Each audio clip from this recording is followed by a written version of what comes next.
Embroidering மிஷினில் bobbin case வந்து எப்படி இன்சர்ட் பண்ணுறதுன்ட்டு பார்க்கலாம்.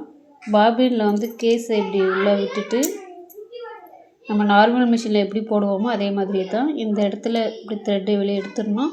இதில் எக்ஸ்ட்ராவாக என்ன இருக்குன்னா இந்த மாதிரி பின் இருக்குது, இதில் வந்து நூலை இப்படி கோர்த்து எடுத்துக்கணும்.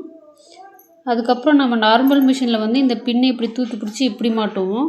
ஆனால் இது தேவையில்லை, இது வந்து இப்படியே இன்சர்ட் பண்ணுற மாதிரி இருக்கும். இந்த விஷயம் எனக்கு தெரியாமல் இதை தூக்கி மாட்டியே நான் நிறைய நீடில் வந்து நான் டேமேஜ் பண்ணேன்.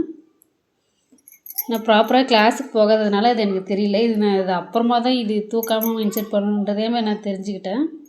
இதை எப்படி இன்சர்ட் பண்ணுறதுன்ட்டு பார்க்கலாம். பாருங்கள், இந்த ஷட்டிலில் வந்து இப்படி எதுவுமே தூக்கி பிடிக்க தேவையில்ல.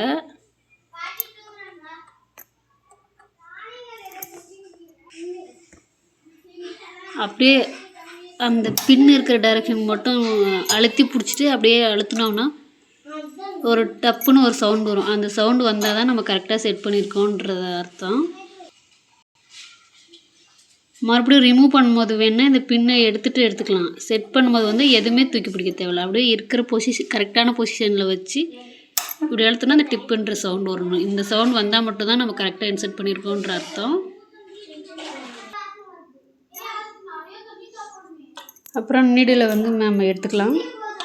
த்ரெட்டு வந்து பாபின்லேருந்து மேலே எடுத்துக்கலாம். வந்துருச்சு. இப்படி இழுத்தா ஃப்ரீயாக வரணும் த்ரெட்டு. அவ்வளோதான். மிஷினில் த்ரெட் இன்சர்ட் பண்ணுறதெல்லாம் ரொம்ப ஈஸி தான். நார்மல் மிஷினில் யூஸ் பண்ணுற மாதிரி தான் வரும்.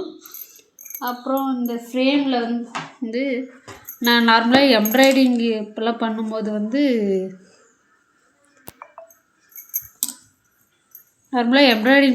இந்த மாதிரி இந்த டைரெக்ஷனில் இது வந்து மேல் பக்கம் வரும்.